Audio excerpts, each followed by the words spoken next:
մարդն է գեներացնում, ոչ թե քառակուսին, շատ է բարձրաձայնվել։ Հիմա այստեղ ավտոտնակների մասն է ինձ հետաքրքիր։ Մեքենան երեկոյան կանգնացնող եւ առավոտյան հանող մարդը բնականաբար ավտոտնակի տարածքում աղբ չի գեներացնում, բայց կամ այսպիսի իրողություն, որ շատ ավտոտնակներում արհեստավորներ են գործունեություն ծավալում, հատկապես մեքենայի հետ կապված արհեստավորներ, որոնք վստահաբար աղբ են գեներացնում, եւ փաստացի Երևանի քաղաքապետարանը ծառայություն է մատուցում այդ մարդկանց, դժվար չէր պետական եկամուտների կոմիտեից ճշտել, թե ինչ վիճակագրություն կա, քանի ավտոտնակում է տնտեսվարողը գործունեություն ծավալում, եւ արդեն դա նշանակում է դա այլևս ավտոտնակ չէ, այլ բիզնես գործունեության տարածք։ Հիմա հարցս հետեւյալն է.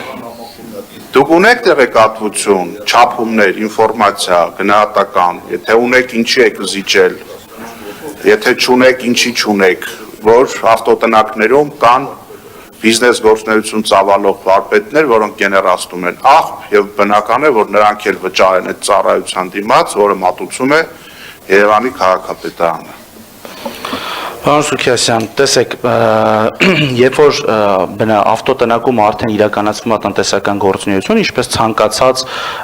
շինությունում, արդեն աղբանության վճարի հաշվարկը իրենց համար կատարվում է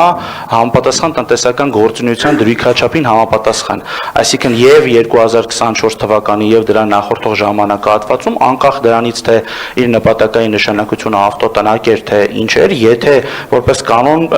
այդպես չպետք է լինի, այսինքն ավտոտնակի պետք է հասարակական գործունեություն կամ չգիտեմ սպասարկում չիրականացվեն, բայց եթե նույնիսկ նման դեպք եղել է,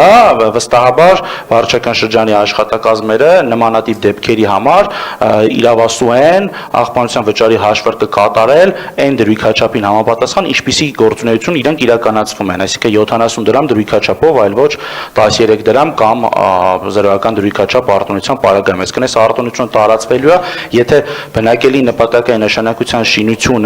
հենց այդ նշանակությամբ օգտագործվում է, երբ որ քաղաքացին ինքը արդեն այլ նշանակությամբ է օգտագործվում, այս դրույթը իր վրա չի տարածվելու, որը 2012 թվականից գործող պրակտիկա է։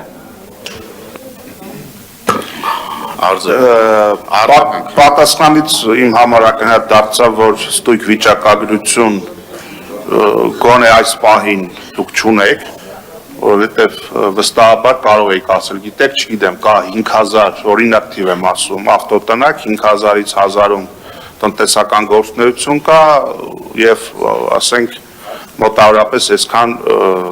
եկամուտ կա կամ վարձավճար կա։ Ես համապատասխան գրություն կուղարկեմ եւ հուսով եմ այդ 21-օրյա ժամկետը կբավականացնի, չգիտես ինչի մեր հարցումների 90%-ին 21-րդ օրն եք պատասխանում, մի փաստել դա է, մենք հասկանանք ձեր ասած հավաստիացումները ունեն իրենց տակ վիճակագրություն, որ վարչական շրջանների աշխատողները այդուհանդերձ բերում են աղբանության վճարման դաշտ տնտեսվարողներին, թե ուղղակի տենց